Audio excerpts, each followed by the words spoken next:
On the ground at RAF Northolt just outside London, we board our BAE 146 for the short hop to Oxfordshire. Inside, the back row of seats are gone. In their place, a stretcher and what's effectively a single patient intensive care unit. 15 minutes later, we're on the ground at Brize Norton.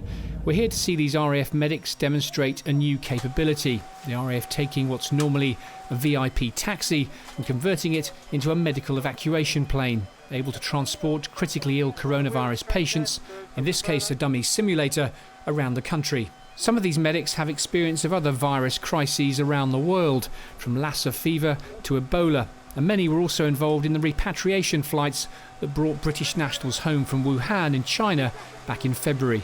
For the complicated moves with any risk of aerosol generation, they have to be in full PPE, and that's full level 3 PPE, which means an apron, a double set of gloves, a mask and a face shield. And as you've seen, it takes perhaps about 20-30 minutes to get a patient on and off.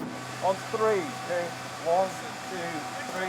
The RAF has a range of aeromed capability already, from A400M transport planes to Voyager tankers, and of course its helicopters, including the Pumas, which have been flying missions as part of the Aviation Task Force. This aircraft, though, with its short takeoff ability and relatively low running costs, brings even more flexibility. Yeah, so from an aeromedical capability point of view, obviously the 146 is smaller than some of the other platforms we've got in the RAF that deliver an aeromed capability. It to some extent can be delivered more cheaply. It can get into smaller air bases, perhaps don't need the fire and rescue cover that some of our larger platforms do. So say from an aeromedical team's point of view, they have a raft of platforms they can choose from. The clever bit of engineering that makes this adaptation work is this. This is what the military call a pallet, this metal floor, and rising from it are these stanchions which attach to this stretcher. Now, this is originally from the Voyager, the aircraft the military used to move its people around. It's been reconfigured and fitted into this jet, and this was done in just 2 months, which in aviation terms is lightning fast.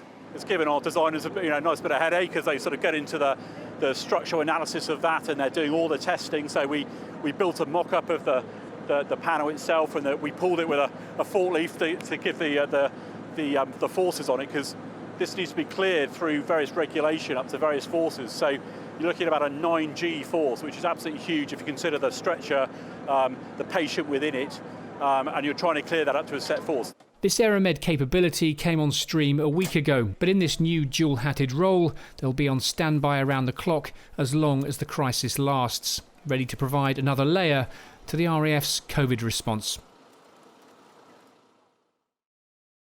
If you enjoyed this video, don't forget to like and subscribe to our channel.